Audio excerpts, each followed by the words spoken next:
澳遊氣泡完成咗創舉，成為咗31年以嚟香港第一個3冠王啦。見到你一直喺南邊度睇呢場賽事，你當時嘅感受同埋而家嘅感受又點？可唔可以同大家分享下咧？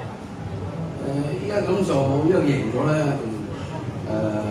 興奮過當時睇住佢嘅，睇住嗰時都冇興奮，我都好平靜，因為我唔知解都呢啲賽事可能我都不過2400咧好少參與，就係冠軍賽事我都參與都會有好幾場，所以就之前心情都好平靜，反而依家咧就覺得即係有啲夢想成真啦，咁所以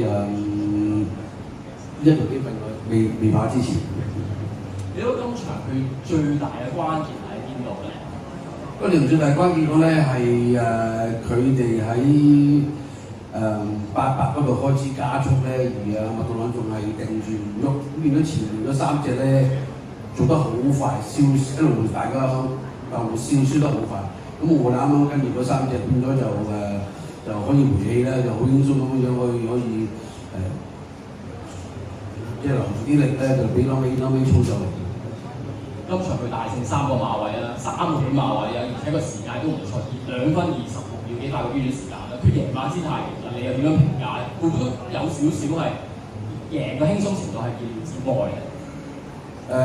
當然有少少啦，贏咁多個馬位，但係咧就因為佢1600個人咧嗰個距離少，2000咧佢都贏嘅距離咧比較明顯啊。咁加多400即係2400咧，就佢有2-3個馬位咧。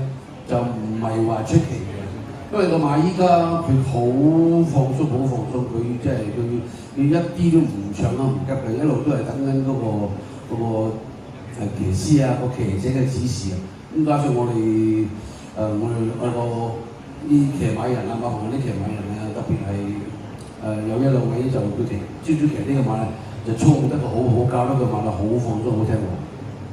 呢匹馬就出自啲標，亦都係輝哥自己揀手貨啊！啲標能夠跑到2000已經好犀利，再贏埋2400啊！你對呢匹馬會唔會話都可能係你從以嚟最厲害或者最神嘅一匹賽區咧？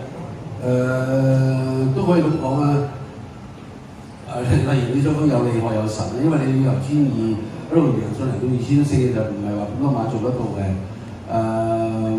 咁我睇佢嘅成就咧就都有啲出乎意料之外，佢因為玩到咁易，跑到2000、2400，我當時買佢都係覺得佢都係1600馬到嘅，1000中距離馬嚟。